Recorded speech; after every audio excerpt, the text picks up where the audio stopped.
ज्यादा काम करो, कम सोचो, बाकी का सब भूल जाओ। ऐसा गौतम बुद्ध ने कई सालों पहले अपने शिष्यों से क्यों कहा था? इसके पीछे का रहस्य क्या है? आज इसी रहस्य को हम गौतम बुद्ध की कहानियों के माध्यम से जानेंगे। तो बिना देर किए चलिए आज के वीडियो की शुरुआत करते हैं। तो दोस्तों, पहली कहानी है हर समय खुश कैसे रहें, एक शिष्य की कहानी। ये कहानी है एक बुद्धिस्ट साधु की और एक गरीब व्यक्ति की। ये कहानी आपको बताएगी कि कैसे हर परिस्थिति में खुश रहें। एक जंगल में एक संत रहता था। इस संत के आश्रम में कई सारी गाय थीं। एक दिन इस संत के पास एक गरीब व्यक्ति आया और उसने संत से कहा कि मेरे पास रहने के लिए कोई जगह नहीं है और कई दिनों से मैं भूखा हूं। आप मुझ पर अपनी कृपा करो और मुझे अपना शिष्य बना लो ताकि मैं आपके साथ आपके आश्रम में रह सकूं। संत ने इस गरीब व्यक्ति की बात मान ली और उसे अपना शिष्य बना लिया। संत ने उसे एक गाय दे दी और कहा कि तुम इस गाय की सेवा करो तथा इससे मिलने वाला दूध केवल तुम्हारा ही होगा। इसके अलावा रोज तुम 2 बार भगवान के नाम का जाप भी किया करो। संत की बात को मानते हुए शिष्य ने गाय की सेवा करनी शुरू कर दी और रोज भगवान का नाम लिया करता था। गाय से मिलने वाला दूध शिष्य खुद ही पी जाता था। आश्रम में रहकर शिष्य काफी खुश था और एक दिन उसने संत का धन्यवाद करते हुए उनसे कहा कि आपकी वजह से ही मेरा जीवन सुखी हो पाया है। संत मुस्कुराकर बोले, ये तो अच्छा है, लेकिन उसके कुछ दिन बाद ही गाय खो गई। गाय खोने के कारण शिष्य को दूध नहीं मिल रहा था, जिसकी वजह से उसने पूजा करना भी छोड़ दिया और दुखी रहने लग गया। शिष्य ने संत से मुलाकात की और संत को बताया कि उसकी गाय खो गई है, जिसकी वजह से उसका मन मंत्र जाप में भी नहीं लग रहा और वह कई दिनों से दुखी है। ये बात सुनकर संत ने कहा, यह भी अच्छा है। कुछ समय बाद शिष्य को गाय वापस मिल गई और वो फिर से खुश रहने लग गया। शिष्य ने ये बात संत को बताई। संत ने गाय मिलने की बात सुनकर कहा, यह तो अच्छा है। ये सुनते ही शिष्य हैरान हो गया और उसने संत से कहा, मेरे जीवन की हर परिस्थिति में आप अच्छा है, यही क्यों कहते हैं? संत ने जवाब देते हुए कहा, सुखी और सफल जीवन पाने के लिए सुख हो या दुख, हर समय प्रसन्न रहना चाहिए। जीवन में आई बुरी स्थिति में अपने आप को दुखी नहीं रखना चाहिए। जब हम हर समय खुश रहते हैं तब जीवन से दुख का अनुभव स्वतः खत्म हो जाता है। संत की यह बात सुन शिष्य को समझ आ गया कि जीवन में चाहे कैसी भी परिस्थिति क्यों ना हो, हमें सदैव प्रसन्न ही रहना चाहिए।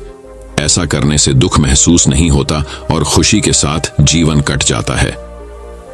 तो दोस्तों, चलिए बढ़ते हैं हमारी दूसरी कहानी की तरफ। दूसरी कहानी है साधु और राजा की कहानी। बहुत समय पहले की बात है। एक राज्य में एक दयालु राजा राज्य करता था। वह प्रजा का हितैषी था। प्रजा का हित उसके लिए सर्वोपरि था। वह हमेशा इस प्रयास में रहता कि उसकी प्रजा को कोई समस्या, कोई परेशानी न हो, सभी सुख चैन का जीवन बसर करें। उसके शासन में प्रजा प्रसन्नता और सुख से जीवन व्यतीत कर रही थी। राजा वेश बदलकर राज्य भ्रमण पर निकलता और प्रजा की स्थिति के बारे में पता करता। यदि उसे पता चलता कि प्रजा किसी प्रकार के कष्ट में है तो वह उन कष्टों को दूर करने का प्रयास करता। एक बार वह इसी प्रकार वेश बदलकर राज्य भ्रमण पर निकला। भ्रमण करते करते वह एक जंगल से गुजरा और रास्ता भटक गया। उसके सैनिक पीछे छूट गए और वह अकेला रह गया। रास्ता ढूंढता हुआ वह एक स्थान पर पहुंचा। उसने देखा कि वहां एक कुटिया बनी हुई है। राजा को भूख लगाई थी।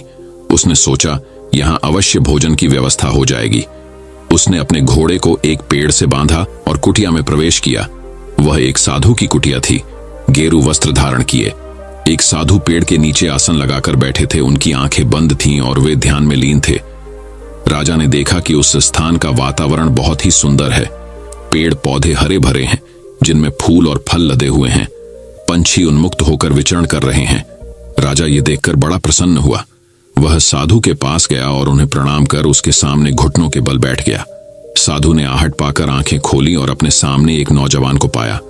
उसके मुख का तेज देखकर ही साधु समझ गए कि वह कोई राजसी व्यक्ति है। राजा ने उन्हें बताया कि वह रास्ता भटक गया है।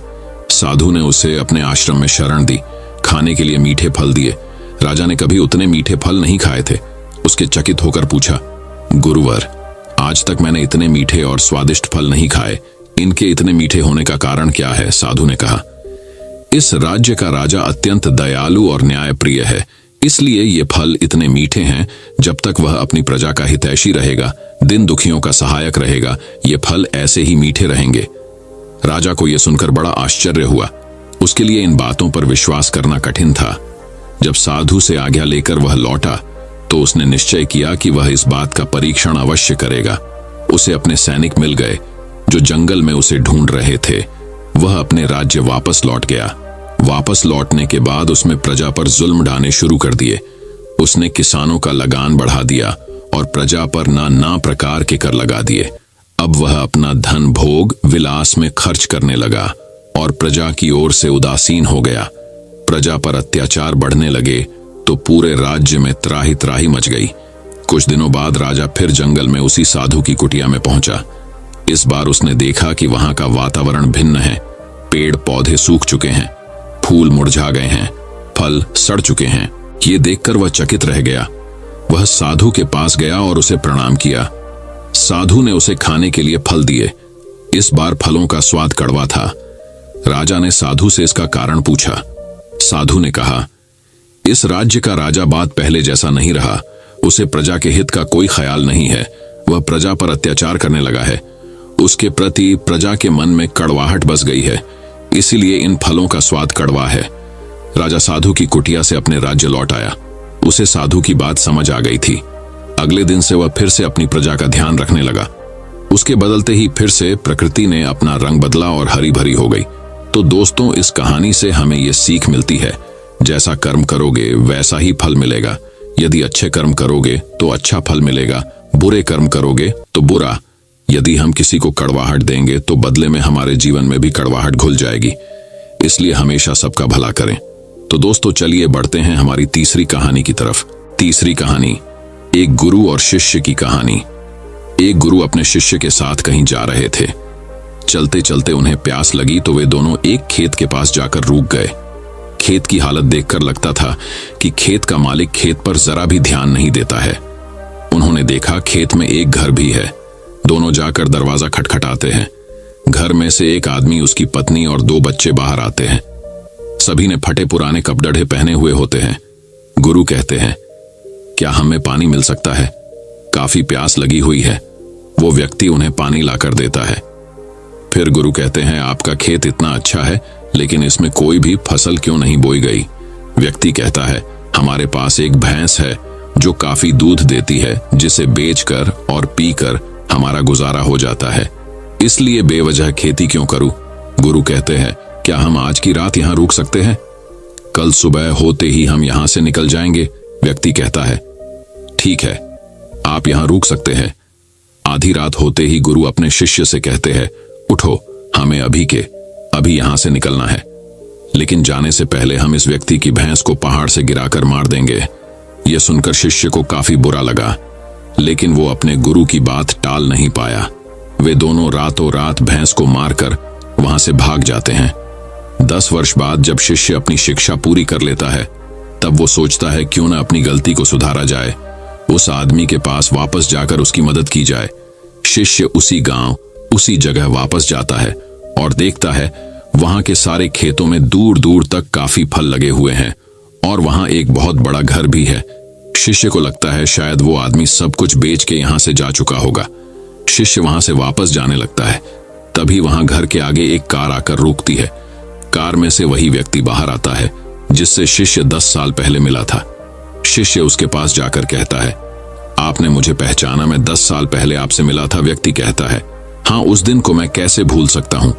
शिष्य कहता है, आप तो बहुत गरीब थे, आखिर आप इतने अमीर कैसे बने? व्यक्ति कहता है, क्या बताऊं, आपके जाने के बाद मेरी भैंस की मौत हो गई।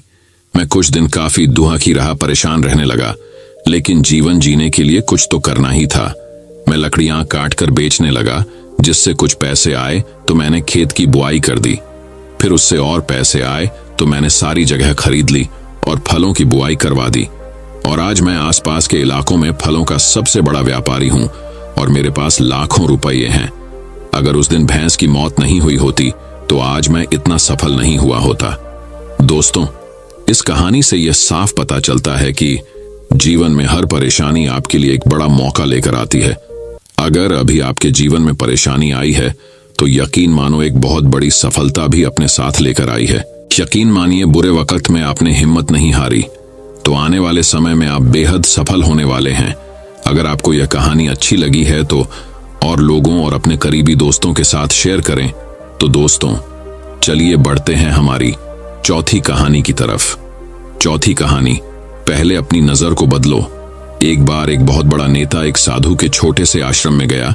वह साधु के बारे में बहुत सुना था, तो उसके मन में आया कि मैं एक बार जाकर देखता हूं कि लोग उसकी इतनी तारीफ क्यों करते हैं। जब वह उस आश्रम में गया तो वहां पर एक छोटा सा कमरा था जहां पर एक कालीन बिछा हुआ था। वहां पर कुछ लोग नीचे बैठे हुए थे और साधु जी सामने बैठे हुए थे। कुछ सवाल जवाब चल रहा था। वह नेता उस आश्रम में आया और उस नेता के साथ में 4 बॉडीगार्ड भी थे और उसकी यह आदत थी कि जहां पर भी वह जाता था लोग अपनी जगह से खड़े डिढ़े हो जाते थे और उसकी तरफ देखते थे, हाथ जोड़ते थे और सर झुकाते थे। लेकिन यहां पर ऐसा कुछ भी नहीं हुआ। साधु व्यस्त होने के कारण उसकी तरफ देखा तक नहीं। तभी नेता को लगा कि यह मेरी बेइज्जती है और वह इस बात से गुस्सा हो गया। नेता ने थोड़ा गुस्से से साधु की बात को बीच में काटते हुए कहा कि मैं आपसे कुछ कहना चाहता हूं। साधु ने उसकी तरफ देखा और बोला, आप थोड़ी देर रुकिए, पहले मैं इनके सवाल का जवाब दे दूं, उसके बाद मैं आपसे बात करता हूं। तब तक आप अगर चाहे तो आप बैठ सकते हैं। बस साधु का इतना कहने की ही देरी थी। नेता का चेहरा गुस्से से लाल हो गया और फिर उसने अपना सारा गुस्सा उस साधु पर निकाल दिया। अभी तक वह नेता बहुत तमीज से आप कह करके बात कर रहा था, लेकिन अब वह तू तड़ाक पर उतर आया। नेता ने उस साधु को कहा, तुझे पता भी है मैं कौन हूं और तू किससे बात कर रहा है। साधु ने उसकी तरफ देखा और कहा, मुझे इससे कोई फर्क नहीं पड़ता है कि आप कौन हैं, लेकिन आप जो कोई भी है, अगर आप चाहते हैं कि मैं आपके सवाल का जवाब दूं या आपसे बात करूं तो आपको कुछ देर रुकना होगा। और साधु की यह कहते हैं नेता गुस्से से पागल हो गया और वही सबके सामने चीखने चिल्लाने लग गया, अब मैं तुझे तेरी असली औकात दिखाऊंगा। तूने मुझसे पंगा लेकर के ठीक नहीं किया। तुझे पता भी है मैं तेरे बारे में क्या सोचता हूं। साधु ने फिर से नेता की तरफ देखा और बड़े ही प्रेम से कहा कि मुझे इससे कोई फर्क नहीं पड़ता कि आप मेरे बारे में क्या सोचते हैं। आप जो चाहे वह मेरे बारे में सोच सकते हैं। फिर नेता ने उससे कहा कि तू चाहे सुनना चाहता है या नहीं, लेकिन मैं तुझे यही सबके सामने बताऊंगा कि मैं तेरे बारे में क्या सोचता हूं। तू कोई साधु नहीं है, तू एक बहुत ही घटिया इंसान है। तू एक ढोंगी है, पाखंडी है और यहां पर जितने भी लोग बैठे हैं उन सबको बेवकूफ बना रहा है। तेरा बस एक ही मकसद है, इन लोगों की जेब में जितना भी पैसा है वह सब तेरे पास में आ जाए।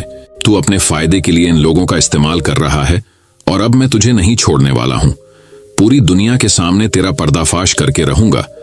लेकिन उसके इतना बोलने के बाद भी हल्की सी मुस्कान उस साधु के चेहरे पर बनी ही रही। यह देखकर वह और भी तिलमिला गया और उसने कहा, अब बहुत हो गया, अब मैं यहां 1 मिनट भी नहीं रुकने वाला, लेकिन अभी भी तेरे पास मौका है। अगर मुझसे माफी मांगनी है या मुझसे कुछ कहना है तो कह सकते हो। इतना सब होने के बाद भी साधु के चेहरे पर एक मुस्कान थी और वह बिल्कुल शांत था। और फिर उन्होंने अपनी आंखें बंद करी और फिर साधु ने अपनी आंखें खोली, हाथ जोड़े और कहा कि मुझे आपसे कोई गिला शिकवा नहीं है। आपके लिए मेरे मन में कोई भी गलत ख्याल नहीं है। जो भी मेरे बारे में आपने कहा वह आपकी अपनी सोच थी, तो मुझे आप में कोई भी बुराई नजर नहीं आती है। मुझे आप बहुत ही भले इंसान लग रहे हैं। और साधु के इतना कहते ही नेताजी का दिमाग 7वें आसमान पर पहुंच गया। उसके चेहरे पर एक अजीब सी खुशी थी, क्योंकि उस साधु ने वही कहा जो बाकी सब लोग उस नेता को कहते हैं। और वह खुशी खुशी उस आश्रम से अपने घर की तरफ चला गया और जाकर के अपने पिताजी के साथ में बैठ गया। उसके पिताजी ध्यान में थे। उन्होंने पूरी जिंदगी सिर्फ लोगों की सेवा करी और बदले में कुछ भी उम्मीद नहीं किया। तो थोड़ी देर बाद जब उन्होंने अपनी आंखें खोली और देखा अपने बेटे को अपने साथ बैठे हुए, तो उनके बेटे के चेहरे पर आज एक अजीब सी खुशी थी जो आज से पहले उन्होंने कभी नहीं देखी थी। फिर उसने एक एक करके सब कुछ बताया कि आज क्या हुआ, किस तरह से वह आश्रम गया और वहां पर क्या हुआ, उसने क्या कहा और साधु जी ने क्या कहा। जब उसके पिताजी ने पूरी बात सुनी तो थोड़ा सा मुस्कुराए और अपने बेटे को देख करके बोले कि उन्होंने तुम्हारी तारीफ नहीं करी, क्योंकि उन्होंने वह नहीं कहा कि जो तुम हो, उन्होंने वह कहा कि जो वह खुद है, और तुमने जो भी कुछ उनको कहा वो नहीं कहा। कि जो वो है बल्कि तुमने वह का जो तुम खुद हो। यही बात वेदों में भी कही गई है, यथा दृष्टि तथा सृष्टि। यह दुनिया तुम्हें वैसी नहीं दिखती जैसी यह दुनिया है, यह दुनिया वैसी दिखती है तुम्हें जैसे तुम खुद हो। जिसकी नजर जैसी है उसके लिए यह दुनिया वैसी ही है। तो अगर तुम अपनी दुनिया को बदलना चाहते हो तो उसका सिर्फ एक तरीका है, अपनी नजर को बदलो। तो दोस्तों चलिए बढ़ते हैं हमारी 5वीं कहानी की तरफ। 5वीं प्रेरणादायक कहानी है 7 महत्वपूर्ण संदेश जो बदल सकते हैं आपकी दुनिया। ये कहानी है सफलता और समृद्धि की। कहानी एक वकील की जो उसकी सफलता से शुरू हुई और उसके व्यक्तित्व की समृद्धि पर समाप्त हुई। एक वकील जूलियन जो सफलताओं की ऊंचाइयों को छू रहा है, लाखों करोड़ों की संपत्ति है, लेकिन फिर भी जीवन में खुशी और संतुष्टि का अभाव है। जीवन की वास्तविक खुशी ढूंढने के लिए वह भारत आता है और हिमालय पर जाकर एक संत से मिलता है, तो उससे सच्ची खुशी का रहस्य बताता है और कहता है, यह शिक्षा अपने तक सीमित न रखकर तुम्हें सब में बांटनी होगी। जब वह वापस आता है तो उसके जीवन से निराशा और उदासी दूर हो चुकी होती है। तब उसका दोस्त जॉन उससे पूछता है कि तुम में यह परिवर्तन कैसे आया। तब जूलियन उसे सारी कहानी बताते हुए उस संत की शिक्षा के बारे में बताता है। आपको भी अपने जीवन को सुखमय बनाने के लिए उन 7 मूल मंत्रों को जानने की आवश्यकता है जो आज हम आपको यहां बताने जा रहे हैं। पहला मंत्र, सकारात्मक सोच और मस्तिष्क पर नियंत्रण। आप अपने आसपास सकारात्मकता तभी महसूस कर सकते हैं जब यह आपके भीतर मौजूद हो। अपने मस्तिष्क से निराशा, नकारात्मक सोच और अतीत की कड़वी यादों के बोझ को हमेशा के लिए निकाल दें। इस कचरे को दिमाग में जमा न होने दें। हर वक्त सकारात्मक सोचना ही आपकी सफलता की ऊंचाई को तय करता है। सकारात्मक विचार आपको रचनात्मकता से भी परिचित कराएंगे जो आपके जीवन को बेहतर बनाएंगे। याद रखें कि आपके जीवन की गुणवत्ता आपके विचारों की गुणवत्ता पर ही निर्भर करती है। जब आप दिमाग पर और सोच पर नियंत्रण हासिल कर लेंगे तब आपको वह ऊर्जा प्राप्त होगी जो आपके सपनों को पूर्ण करने में सहायक और जरूरी होगी। इसलिए मस्तिष्क पर नियंत्रण करना जरूर आना चाहिए। दूसरा मंत्र, लक्ष्य निर्धारण और उस पर केंद्रित रहना। लक्ष्य के बिना जीवन अधूरा होता है, क्योंकि आपको पता ही नहीं होता कि आप क्यों जी रहे हैं, आपकी जिंदगी का मकसद क्या है। याद रखिए, मंजिल तक पहुंचने के लिए मंजिल की होना भी जरूरी है। इसीलिए एक लक्ष्य अवश्य निर्धारित करें और उस तक पहुंचने के लिए सही रास्तों का चुनाव करें। बीच रास्ते में यदि किसी की मदद की जरूरत महसूस हो तो हिचकिचाए नहीं, बल्कि खुलकर अपनी बात कहें, लेकिन रुके नहीं। आपको किसी भी परिस्थिति में लक्ष्य से भटकना नहीं है। तीसरा मंत्र, निरंतर सुधार। अपने डर और अपनी कमियों या कमजोरियों को पहचानें, उनका सामना करें और जल्द से जल्द उन्हें दूर करने की कोशिश करें। ध्यान रखें कि असफलता ही हमें सफलता की ओर बढ़ने की प्रेरणा देती है। इसीलिए अपनी गलतियों से हार ना मानें, बल्कि उनसे सीखें और आगे बढ़े। ज्ञान कभी पूर्ण नहीं होता, इसलिए हमेशा हर चीज से कुछ न कुछ सीखते रहना चाहिए। चौथा मंत्र, आत्मसंयम और अनुशासन। सुखद जीवन के लिए चौथी सबसे महत्वपूर्ण चीज है अनुशासन और आत्मसंयम। ये आपके व्यक्तित्व को मजबूती प्रदान करती है। इसलिए अपने आप को अनुशासित करें और संयमित जीवन जिएं। अंदर की जिज्ञासा को कभी मरने ना दें, क्योंकि यही जिज्ञासा कुछ नया करने, नया सीखने के लिए आपको हमेशा प्रेरित करेगी। पांचवा मंत्र, वक्त की कद्र करें। कल करे सो आज कर, आज करे सो अब, पल में परलय होएगी, बहुरी करेगा कब। कबीरदास जी हमें अपने इस दोहे से सीखते गए हैं कि जो काम कल करना चाहते हो वह आज ही कर लेना चाहिए, बल्कि अभी ही कर लेना चाहिए। दोस्तों, बीता हुआ समय कभी लौट कर नहीं आता, इसलिए उसकी अहमियत समझिए और समय का सदुपयोग करें। अभी बहुत समय है, अभी बहुत समय है। यही सोचते सोचते हम अपना कीमती समय बिता देते हैं। सबसे पहले तो काम को टालने की बुरी आदत से बचें, क्योंकि इससे आप अपना काफी समय बर्बाद कर देते हैं। प्राथमिकताएं तय करें और उसी अनुसार अपना हर काम करें। छठा मंत्र, सकारात्मक व्यक्तित्व रखें। बुरे वक्त में अगर कोई चीज काम आती है तो वह है आपका सकारात्मक व्यक्तित्व। हमेशा याद रखिए कि अभी भी कुछ नहीं बिगड़ा है। सकारात्मक सोचना शुरू करें। जो बीत गई वो बात गई, लेकिन आज का समय केवल आपका है। इस पर केवल आपका ही नियंत्रण है। साथ ही स्वार्थ की भावना से बचते हुए दूसरों की भी मदद जरूर करें। दूसरों की मदद करके जिस खुशी और संतुष्टि का अनुभव आप करेंगे वह लाखों रुपयों की कमाई से भी बढ़कर होगा। 7वां मंत्र, अपने आज को भरपूर जिए। यकीन मानिए, छोटे छोटे पलों में खुशियां ढूंढ लेंगे तो ही बड़ी खुशियां प्राप्त कर पाएंगे। हर पल में कुछ नया ढूंढें, हर पल को जिंदा दिली से जिएं और हर पल का जश्न मनाएं।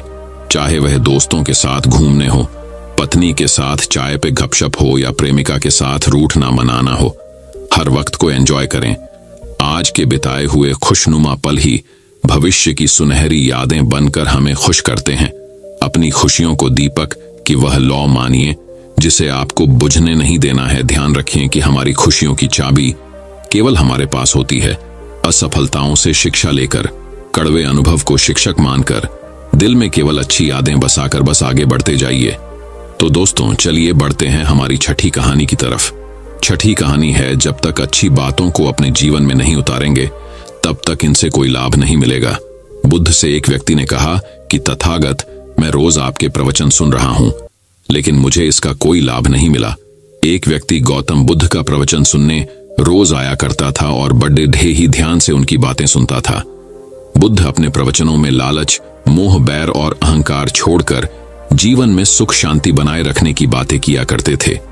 एक दिन वह व्यक्ति गौतम बुद्ध के पास आया और बोला कि तथागत, मैं लगभग 1 माह से आपके सभी प्रवचन सुन रहा हूं, क्षमा करें, उनका मुझ पर कोई असर नहीं हो रहा है। आपकी कही गई हर एक बात सत्य है, लेकिन फिर भी मुझ पर इनका कोई असर नहीं हो रहा है। इसका क्या कारण है? क्या मुझ में कोई कमी है? गौतम बुद्ध ने शांति से उसकी बातें सुनी और उस व्यक्ति से पूछा कि तुम कहां रहते हो? उस व्यक्ति ने उत्तर दिया कि मैं श्रावस्ती में रहता हूं। बुद्ध ने पूछा, ये जगह यहां से कितनी दूर है? उस व्यक्ति ने जगह की दूरी बताई। इसके बाद बुद्ध ने फिर पूछा, तुम वहां कैसे जाते हो? व्यक्ति ने बताया कि कभी घोड़े पर, कभी बैलगाड़ी पर बैठकर जाता हूं। बुद्ध ने फिर पूछा कि तुम्हें वहां पहुंचने में कितना समय लगता है? व्यक्ति ने पहुंचने का समय भी बता दिया। इसके बाद बुद्ध ने अंतिम प्रश्न पूछा कि क्या तुम यहां बैठे बैठे ही श्रावस्ती पहुंच सकते हो? इस प्रश्न के जवाब में व्यक्ति ने कहा कि तथागत, ये कैसे हो सकता है? इसके लिए तो चलना पड़ेगा, तभी मैं वहां पहुंच सकता हूं। बुद्ध ने कहा कि सही बात है, हम चलकर ही हमारे लक्ष्य तक पहुंच सकते हैं। ठीक इसी प्रकार जब तक हम अच्छी बातों का पालन नहीं करेंगे, उन पर चलेंगे नहीं, तब तक हम पर प्रवचनों का कोई असर नहीं होगा। व्यक्ति को बुद्ध की बातें समझ आ गई और उस दिन के बाद उसने भी बुद्ध के बताए मार्ग पर चलना शुरू कर दिया। दोस्तों, मैं उम्मीद करता हूं कि यह कहानी सुनने से आपके जीवन में अच्छे बदलाव आए होंगे। आपको इस वीडियो से क्या सीखने मिला, ये कमेंट करके जरूर बताएं और अपने परिवार, दोस्तों या आपके करीबी इंसान के साथ ये कहानी शेयर करके उन्हें भी इस ज्ञान से परिचित करवाएं। बाकी अगर आपको ये वीडियो दिल से अच्छी लगी हो तभी इस वीडियो को लाइक कर देना, और आपने अब तक इस चैनल को सब्सक्राइब न किया हो तो चैनल को सब्सक्राइब भी जरूर कर देना। आपका हर दिन शुभ हो और खुशियों से आपका जीवन भरा रहे। धन्यवाद। नमो बुद्धाय।